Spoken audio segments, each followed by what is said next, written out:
Welcome to Story Tales. Please like this video and subscribe to Story Tales. I hope you enjoy the story. Let's begin. Mary Calloway stared at the ceiling of her hospital room, counting the tiny pockmarks in the acoustic tiles. 23 hours of labor had left her body aching and her mind foggy, but a peculiar clarity remained.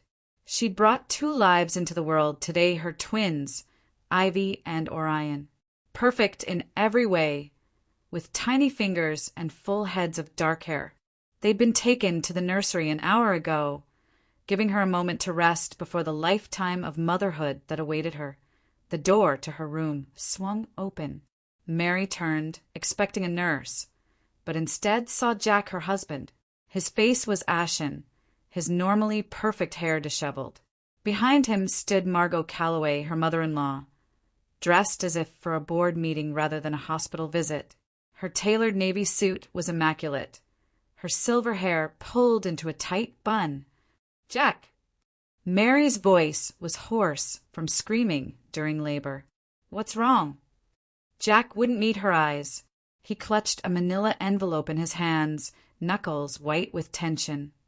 "I brought the papers," he said to his mother, not to Mary. "Good." Margot's voice cut through the room like a blade. "Give them to her." Jack approached the bed, still not looking at Mary. He placed the envelope on her lap. It felt heavy, ominous. "What is this?" Mary asked, though a part of her already knew. "Divorce papers," Jack said flatly. "I've signed my part." Mary's exhausted mind struggled to process the words. "Divorce? Jack, I just had our babies." "They're going to stay with me," Jack said mechanically, as if reciting lines he'd rehearsed.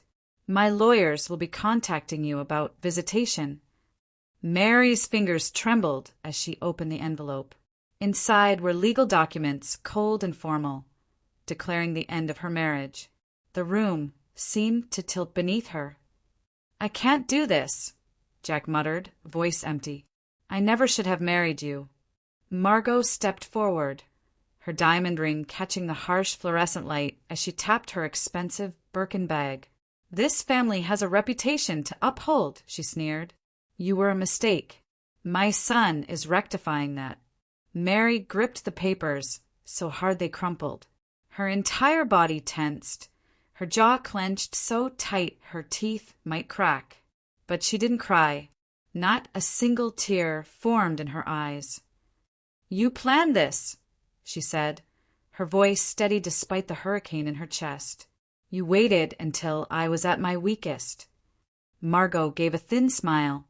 "Business is about timing, dear. Something you never understood." "The prenup is clear," Jack added, finally looking at her with empty eyes. "You get nothing." Mary didn't blink. She took in every detail of their faces, Jack's vacant stare, the flicker of satisfaction in Margot's cold eyes. She memorized the contempt in their expressions, the absolute certainty that they had won. "You think this is over?" Mary asked quietly. Margot laughed, a sharp, humorless sound. "It never began, dear. Jack was always meant for someone better, someone from our world."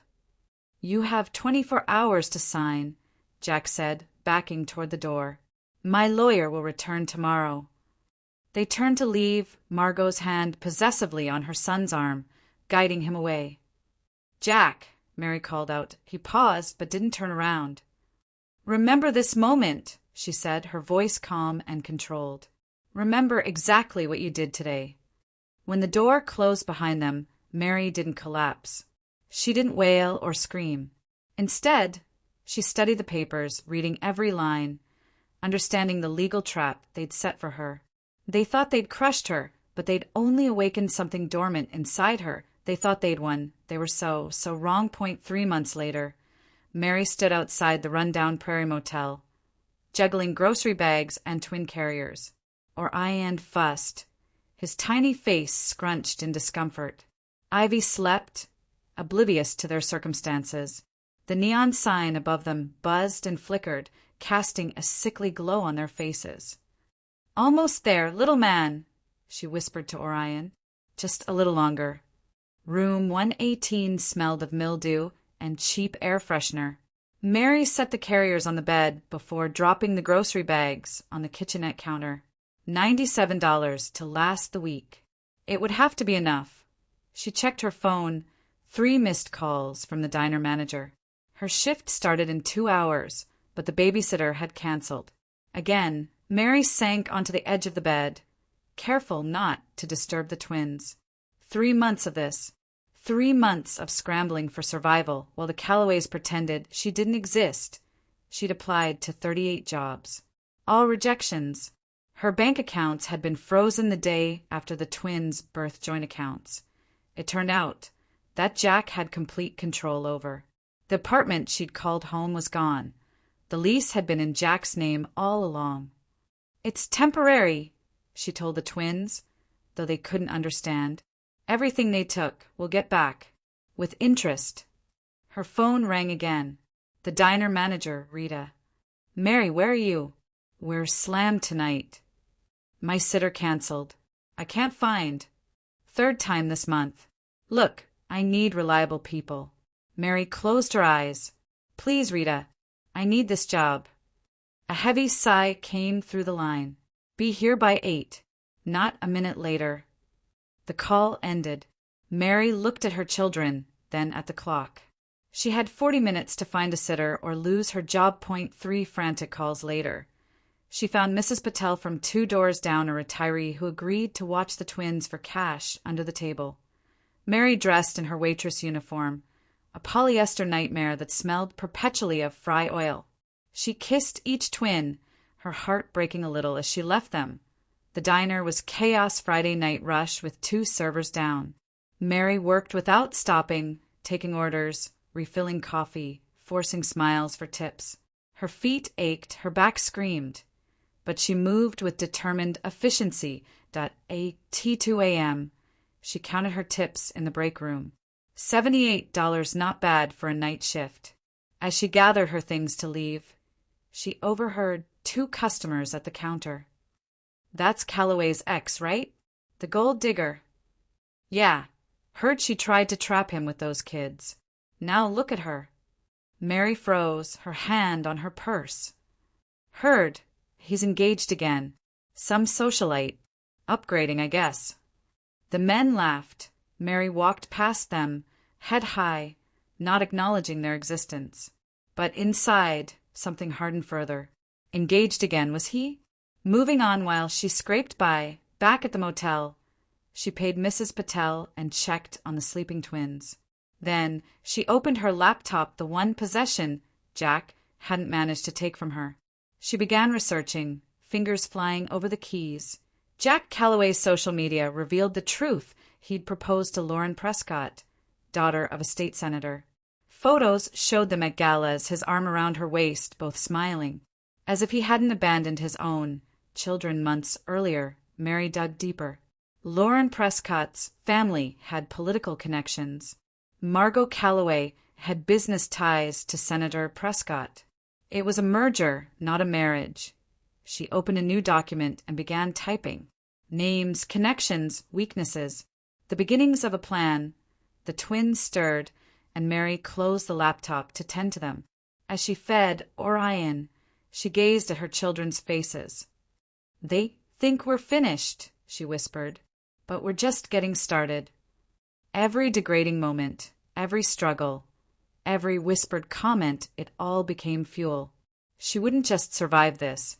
She'd rise from it, and when she did, the Callaways would wish they'd never heard her name. Mary waited in the back booth of a dive bar in her old neighborhood. The South Side hadn't changed, still rough around the edges, still home to people who understood survival better than Jack Callaway ever would.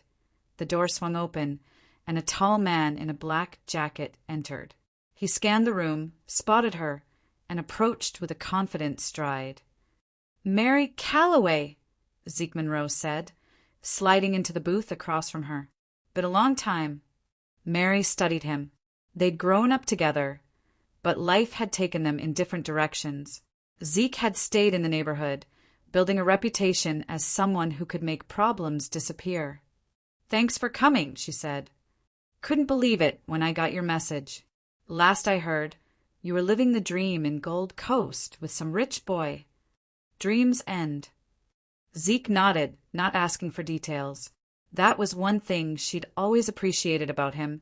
He never pried. What do you need? Mary slid a folder across the table. Information on Jack Calloway. Zeke glanced at the contents, his expression unchanging. Going after the ex, huh? That's a dangerous game, Mary. Not as dangerous as what he did to me. Zeke closed the folder. This kind of work isn't cheap. I don't have money now, but I will. I'll make it worth your while. He studied her face, then nodded slowly. You always were smart. Smarter than most of us. If you say you're good for it, I believe you. He pocketed the folder. I'll be in touch. After Zeke left, Mary checked her watch. Her next meeting was across town, and the twins were with Mrs. Patel for only 2 more hours. Delilah D. Hawkins operated out of a converted warehouse space that doubled as a coding academy for kids. When Mary entered, Dee was hunched over a computer, explaining something to a teenage girl. Her purple hair was tied in a messy bun, and her fingers moved over the keyboard with practiced precision. 5 minutes, Dee called without looking up. Mary waited, watching as Dee finished the lesson. When the students filed out, Dee finally turned to her. Mary Calloway in the flesh, she said, stepping forward to embrace her. When your email came through, I thought it was a joke. No joke, Mary replied. Just desperation. Dee gestured to a cluttered desk in the corner. Tell me everything. Mary explained her situation, the divorce, the frozen accounts, the stolen children. With each detail, Dee's expression darkened. That's some cold-blooded shit, Dee said when Mary finished. But going after the Calloways? They'll bury you. Not if I bury them first. Mary leaned forward. You're the best hacker I know. You found dirt on that senator when no one else could. And got blacklisted for it, Dee reminded her. Haven't had legitimate work since. This won't be legitimate, Mary admitted, but it will be profitable. Dee tapped her fingers on the desk, considering. What exactly do you need? Access to Jack's private accounts, emails, financial records, anything that shows who he really is. Dee whistled. That's a tall order. Can you do it? Yes, Dee said without hesitation. Question is, what will you do with it when you have it? Ruin him, Mary said simply. Ruin all of them. Dee studied her for a long moment, then nodded. I'm in. But Mary, revenge is a messy business. You sure you're ready for that? I've lost everything, Dee. My husband, my home, my dignity. The only thing I have left is my anger, and I plan to use it. The next meeting took Mary to a coffee shop downtown. Malik Grayson waited at a corner table, dressed in a crisp button-down shirt, his expression guarded. He stood when she approached.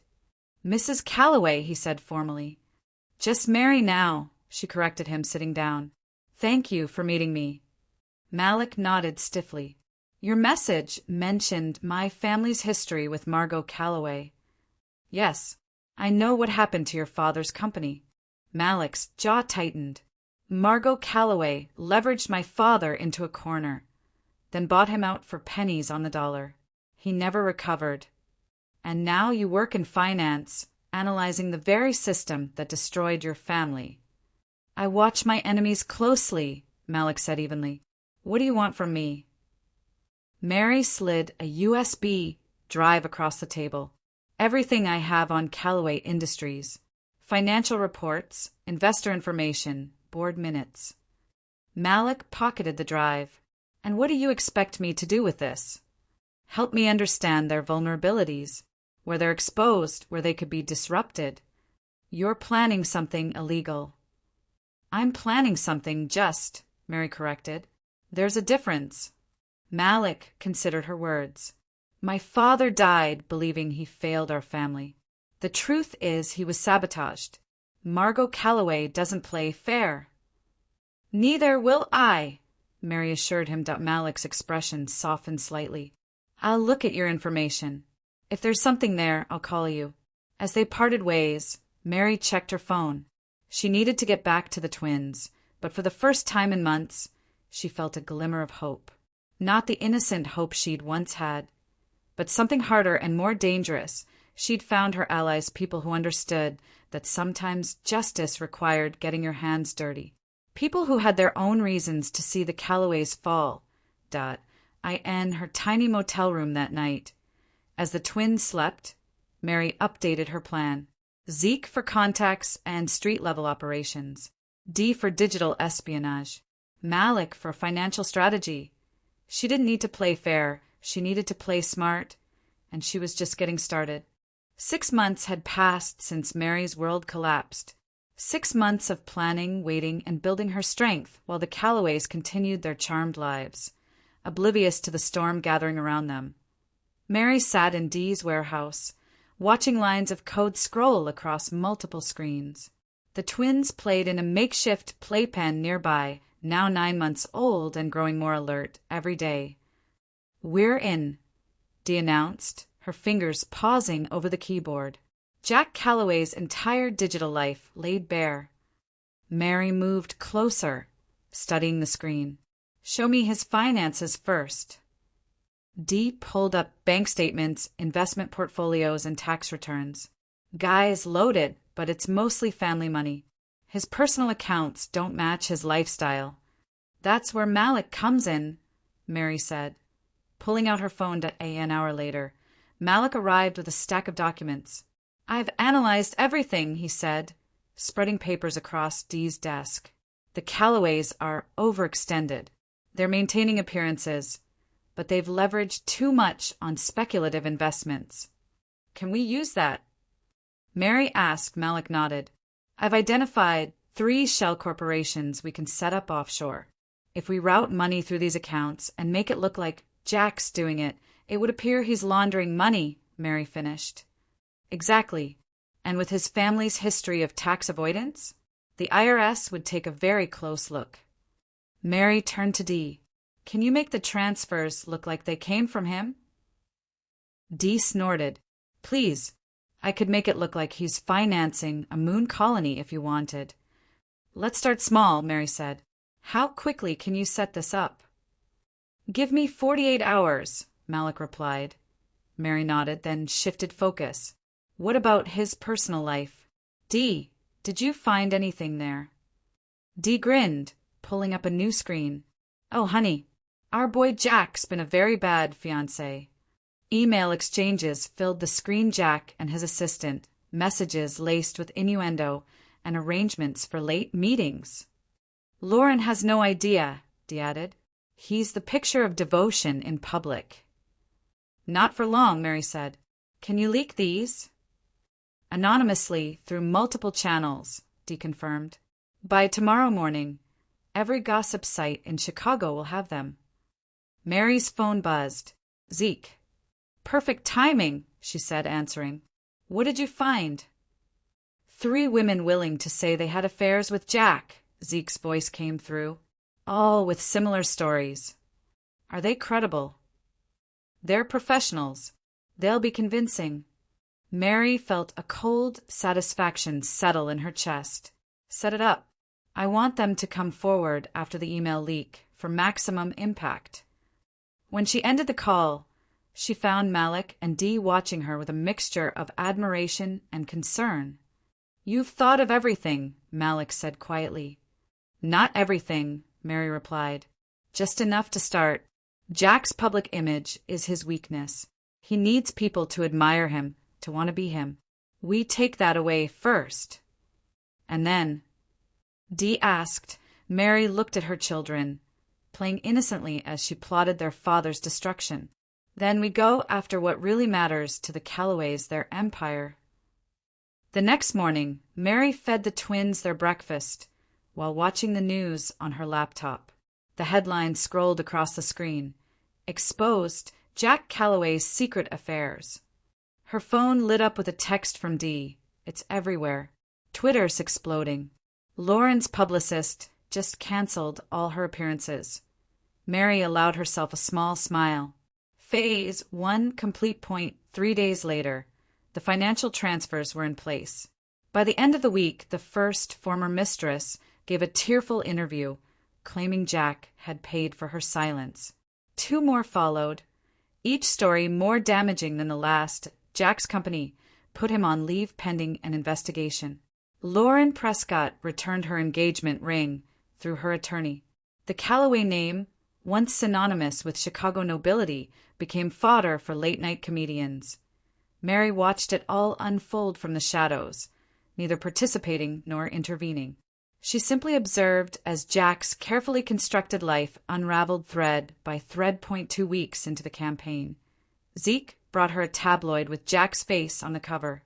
He looked haggard, unshaven, hunted. "He's spiraling," Zeke noted. "Word is he's drinking heavily, lashing out at anyone who mentions the scandals." Mary studied the photo. "Good. This is just the beginning, isn't it?" Zeke asked. Mary nodded, her expression unchanged. "Jack was never the real target. He's just the path to Margot. You're going after the mother." Zeke let out a low whistle. "That's ambitious, even for you." "She's the one who orchestrated everything," Mary said, her voice hardening. "She's the one who taught Jack that people are disposable. She's the one who kept my children from me." Zeke considered her words. "What's your next move?" Mary turned to her laptop, pulling up a document labeled Phase 2. "We find Victor Ramirez," she said. "The man who tried to expose Margot's tax fraud 5 years ago. I thought he disappeared." "People don't disappear, Zeke. They hide, and we're going to find him." Victor Ramirez lived in a modest house in Arizona under a different name. Finding him had taken 3 weeks and most of Mary's savings. But as she sat across from him in his living room, she knew it was worth every penny. "I never thought I'd hear the Calloway name again," Victor said, his hands clutching a coffee mug. "I built a new life here." "I understand," Mary said gently, "and I wouldn't have come if it wasn't important." Victor studied her. "You said on the phone that you're Jack's ex-wife." "Yes, and I believe what they did to you, they did to me too. Different methods, same result." Victor set down his mug. "What do you want from me?" "The truth," Mary said simply. "The documents you tried to bring to the SEC 5 years ago. Do you still have them?" Victor was silent for a long moment. "Why would I risk everything again? Last time, I lost my career, my reputation. I nearly lost my family." "Because this time you won't be alone," Mary promised. "This time, you'll have protection. And this time, Margot Calloway will face consequences." After hours of conversation, Victor retrieved a locked safe from his garage. Inside were files, financial records, tax documents, and internal memos from Calloway Industries. "This proves Margot committed tax fraud on a massive scale," Victor explained. "She created fake charitable donations, inflated business expenses, and hid profits in offshore accounts." "May I?" Mary asked, reaching for the documents. Victor hesitated, then nodded. Mary spent the night reviewing everything, taking photos of key pages. The next morning, she thanked Victor and made him a promise. "When this is over, your name will be cleared. The world will know you were right all along." Back in Chicago, Mary met with Dee and Malik at a secure location. She spread Victor's documents across the table. "This is enough to trigger multiple investigations," Malik said, examining the papers. "IRS, SEC, possibly FBI. Can we leak it anonymously?" Mary asked. Dee nodded. "I can create a secure drop for whistleblowers. Make it impossible to trace back to Victor or us." "Do it," Mary instructed. "And Malik, I need your help with the next phase." Malik raised an eyebrow. "Which is?" "Destabilizing Calloway Industries stock. Make it look like the company is in trouble even before these revelations hit." Malik considered this. "It's possible. I could manipulate trading patterns, spread rumors among key investors. But Mary, once this starts, it can't be controlled. We're talking about potentially bringing down an entire company. That's exactly what I'm talking about, Mary confirmed, her voice steady. Margot Calloway built her empire by destroying others. Now it's her turn. The plan unfolded with precise timing. First, Dee leaked Victor's documents to financial regulators and select journalists. Within days, news broke of a federal investigation into Callaway Industries. Meanwhile, Malik worked his connections in the financial world, subtly spreading doubt about the company's stability. Major investors began quietly selling their shares, creating a domino effect in the market. A.S. Callaway Industries stock plummeted. Mary prepared the final blow. She discovered that Margot was scheduled to speak at a charity gala benefiting underprivileged women, an irony that wasn't lost on her. "Are you sure about this?" Zeke asked as they finalized details. "Publicly confronting Margot is risky." "I won't be confronting her," Mary explained. "Someone else will." The night of the gala arrived. Mary watched from a service entrance as Chicago's elite filed into the ballroom, Margot Calloway among them. Despite the financial chaos engulfing her company, Margot maintained her regal bearing. Dressed in an elegant black gown with her signature pearls, Mary checked her phone. A text from Zeke. "She's in position." The program began with introductions and pleasantries. When it came time for Margot's speech, she approached the podium with practiced confidence. "Thank you all for coming tonight," Margot began. "As someone who believes in lifting women up." "Liar!" a voice cried from the audience. The crowd gasped as a woman in tattered clothes stood. It was Angela Torres, a former Callaway Industries employee whose family had been evicted after Margot's policies eliminated their health care benefits. "You destroyed my family," Angela continued, her voice carrying through the ballroom. "You fired workers without severance, cut benefits for sick children, and then donated a fraction of those savings to charities like this for the tax write-off." Security moved toward Angela, but she raised her voice. "I have proof. Documents showing how Callaway Industries systematically exploits workers, while Margot Calloway pretends to be a philanthropist." Cameras flashed as journalists in the audience captured the moment. Margot stood frozen at the podium, for once at a loss for words. "Check your phones," Angela shouted as security reached her. "The documents are being sent to all of you right now." Throughout the ballroom, phones chimed with incoming messages, financial records, internal memos, and testimonials from dozens of former employees, all painting a damning picture of Margot Calloway's business practices. Margot finally found her voice. "This is absurd. This woman is clearly unstable." But it was too late. Attendees were already scrolling through the files, expressions of shock and disgust spreading across the room. Reporters were already typing on their phones, breaking the story in real time. From her hidden vantage point, Mary watched Margot's carefully constructed public image crumble in minutes. The woman who had controlled Chicago's elite for decades now stood alone at the podium, abandoned by the very people who had once courted her favor. In the days that followed, Callaway Industries faced an avalanche of negative press, federal investigations, and shareholder lawsuits. The stock price collapsed completely, triggering a fire sale of assets to cover mounting debts. Mary received updates from Malik daily. "It's a feeding frenzy," he reported. "Competitors are buying up divisions of the company for cents on the dollar. The board is meeting to discuss removing Margot as CEO." "And Jack?" Mary asked. Completely sidelined. "The board sees him as damaged goods. Too much scandal attached to his name." Mary nodded, satisfaction coursing through her. The Calloways were experiencing what she had watching helplessly as everything they'd built was stripped away. But she wasn't finished yet. Mary's phone rang at midnight. She recognized the number immediately but let it go to voicemail. It rang again, and again. On the fourth call, she answered. "Mary." Jack's voice was slurred, desperate. Mary, please don't hang up. She said nothing, just listened to his ragged breathing. I need to see you, he continued. Please. Everything's falling apart. I know, she said simply. You. He stopped. Did you have something to do with this? Meet me at the Anchor Bar tomorrow at 8, she said, ignoring his question. Come alone. She ended the call, then texted Zeke. He took the bait. Everything ready for tomorrow.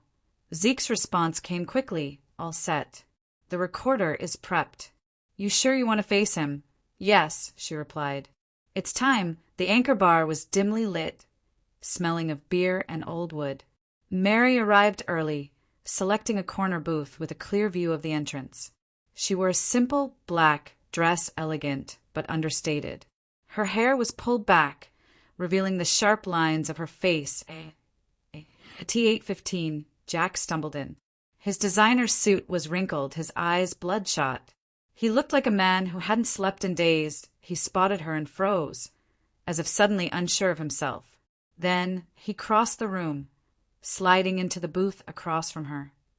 You look good, he said, his voice hoarse. Mary regarded him coolly. You don't.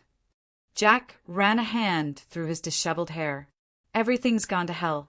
The company, my reputation, even my mother is facing criminal charges. I know. He studied her face. You're not surprised. Should I be? The Callaways built their success on lies and exploitation. Eventually, that catches up to you. Jack leaned forward. Mary, I was wrong. What I did to you, to our children, I was weak. I let my mother control me. And now you want what? Forgiveness? Reconciliation? Mary's voice remained calm, detached. I want another chance, Jack pleaded. We can fix this. Let me come home. Home? Mary repeated. You mean the home you took from me? Or the motel room where your children have spent their first year? Jack flinched.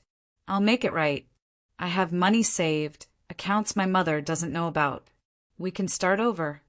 Mary tilted her head, studying him. You abandoned your children because your mother told you to. You threw away our marriage for business connections. And now that it's all crumbling, you think you can come back? I was wrong, Jack insisted, reaching for her hand. I've never stopped loving you. Mary pulled her hand away. You never loved me, Jack. I was just convenient. A working-class girl who made you feel rebellious, made you feel like your own man instead of Margot's puppet. She pulled out her phone. And I can prove it. She pressed play on a recording. Margot's voice filled the space between them. The girl was useful while you sowed your wild oats. But this marriage has gone on long enough.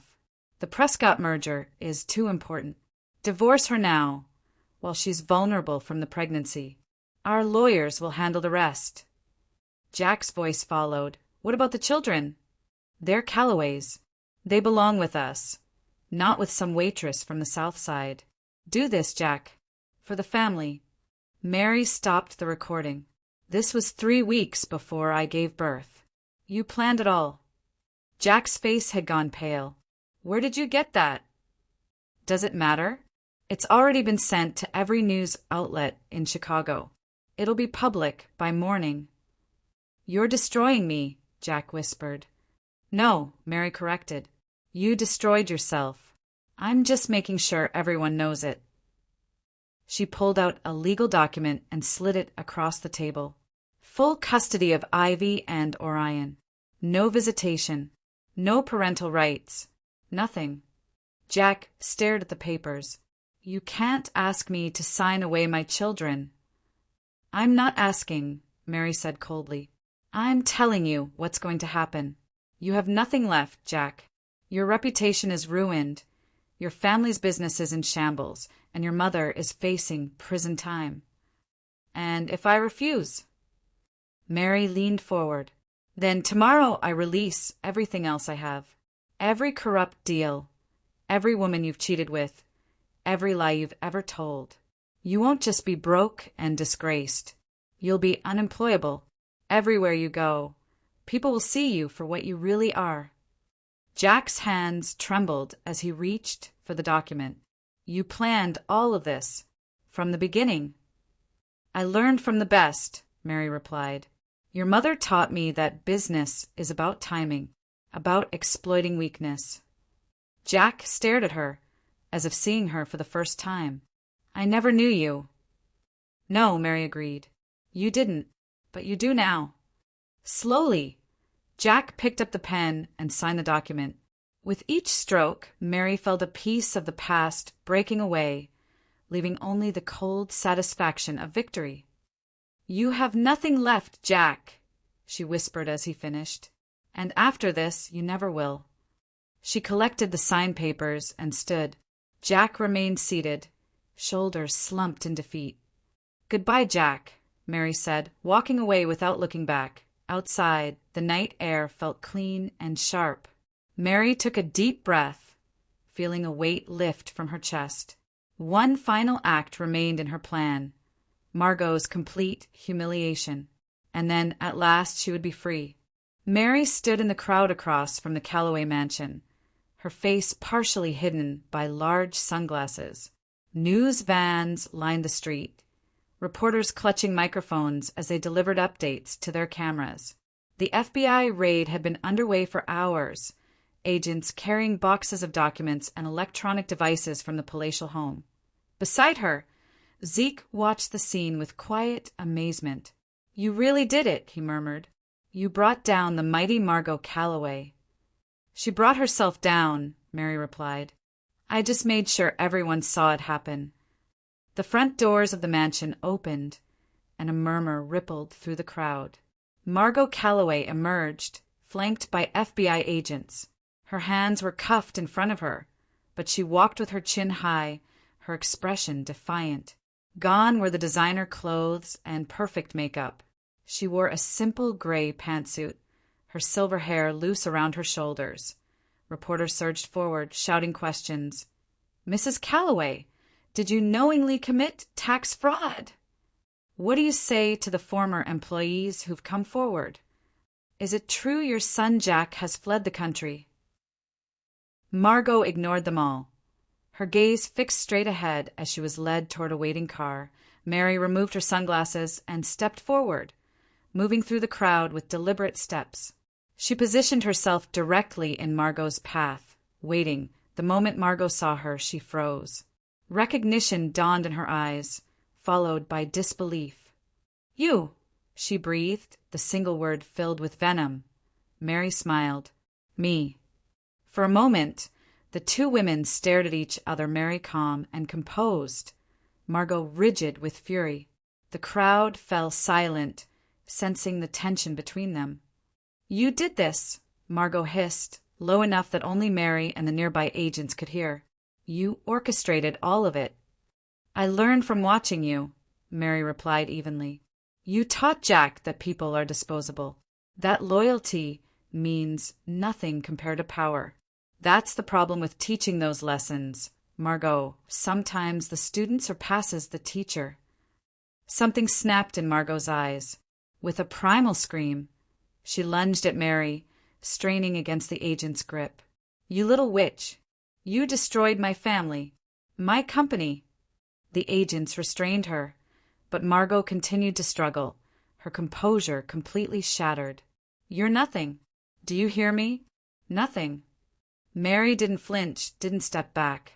She stood perfectly still as cameras captured Margot's breakdown, the final, spectacular fall of Chicago's most formidable businesswoman. Goodbye, Margot, Mary said softly. Give my regards to your cellmate. As the agents pulled Margot toward the car, her screams continued to echo down the street. This isn't over. This will never be over. Mary watched as they placed Margot in the back seat, the door closing on her rage. Only when the car pulled away did Mary allow herself a small, private smile. Zeke appeared at her side. That was quite a show. Just the finale she deserved, Mary replied, putting her sunglasses back on. Let's go. We have work to do. In the following weeks, the Calloway empire was systematically dismantled. The company's assets were auctioned to pay creditors and settlements to former employees. Jack, as Mary had predicted, fled to a non-extradition country, abandoning what little remained of his life in Chicago. That Margot's trial became a media sensation. Each day brought new revelations of fraud, tax evasion, and corporate misconduct. Former employees testified about abusive working conditions and retaliatory firings. Business partners admitted to participating in questionable deals under Margot's direction. Through it all, Mary watched from a distance, never commenting publicly on the Callaways' downfall. She had no need to claim victory. The results spoke for themselves. 1 year after Margot's arrest, Mary stood in the lobby of what had once been Callaway Industries headquarters. The building had been vacant for months, its future uncertain after the company's collapse. Now, workmen were removing the last traces of the Callaway name from the marble facade. In its place, they installed sleek metal letters, Mary Industries. Beside her, Malik reviewed documents on his tablet. The acquisition is complete. We now own controlling interest in 3 former Callaway subsidiaries, plus this building. And the financing? Mary asked, secure. The investor group was impressed with our business plan. Mary nodded, satisfaction warming her chest. It had taken months of work, countless meetings, presentations, and negotiations. But she'd done it. She'd not only destroyed the Callaways, she'd replaced them. "What about the foundation?" she asked. Dee approached, tablet in hand.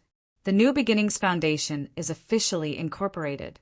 We've secured initial funding for the first 3 centers." The foundation had been Mary's personal project, a support system for single mothers facing circumstances similar to her own. Each center would provide childcare, job training, and housing assistance, ensuring no woman had to choose between her children and survival. "Good," Mary said. "I want the first center open within 6 months." Later that evening, Mary entered her new penthouse apartment, high above the city that had once tried to break her. Mrs. Patel, now employed as the twins' full-time nanny, greeted her at the door. "They just fell asleep," she reported. "Orion wanted to wait up for you, but his eyes wouldn't stay open." Mary thanked her, then went to check on her children. Ivy and Orion slept peacefully in their room, now 18 months old and growing more every day. Mary brushed a gentle hand over each of their heads, her heart full. "Everything I did was for you," she whispered. "Everything I'll do is for you." She moved to the balcony, looking out over Chicago's glittering skyline. Somewhere out there, Margot Callaway sat in a prison cell, her empire gone, her reputation destroyed. Jack hid in some distant country, a fugitive from justice and responsibility alike. And here stood Mary, stronger than she'd ever been. Not just surviving, but triumphant. Her phone buzzed with a text from Zeke. "Have you seen the business section? You made the cover." Mary smiled. She didn't need to look. She knew what the headlines would say, how a former waitress had risen from nothing to claim one of Chicago's most prestigious business addresses. How she'd transformed parts of Callaway Industries into something new and ethical. How she'd created a foundation to help women in need, that they'd call it a Cinderella story. A tale of perseverance and determination, that they'd never know the full truth, the calculated vengeance, the methodical destruction of her enemies. They'd see only the result, not the ruthless path she'd taken to achieve it. And that was exactly as Mary wanted it. She wasn't weak. She never had been, she'd been underestimated, and she'd made them pay for that mistake. Now, standing at the pinnacle of her revenge, Mary Callaway knew with absolute certainty that she would never, ever be powerless again. Jack Callaway's hands trembled as he opened the package. It had taken weeks to reach him in his self-imposed exile, a small villa on a remote beach, far from extradition treaties and federal investigations. Inside the package was a single photograph. Mary, standing before the former Callaway Industries headquarters. The building now bore new signage, Mary Industries. Beneath the photograph was a handwritten note, "Checkmate." Jack sank into a chair, the photograph clutched in his hand. Outside, the ocean washed against the shore, endless and indifferent. He was safe here from prosecution, from prison. But he would never be safe from the consequences of what he'd done or from the woman he'd foolishly thought he could discard. He'd lost everything. His family, his fortune, his future. And Mary had claimed it all, piece by piece, with a patience and precision that left him in awe even as it destroyed him. Jack stared at the photograph, at the woman he'd never truly known until it was too late. In her eyes he saw not just triumph, but a promise that this was only the beginning of her rise and the complete erasure of his family's legacy. He'd thought he was the king in their game. He'd never realized he was merely a pawn and she had been the queen all along.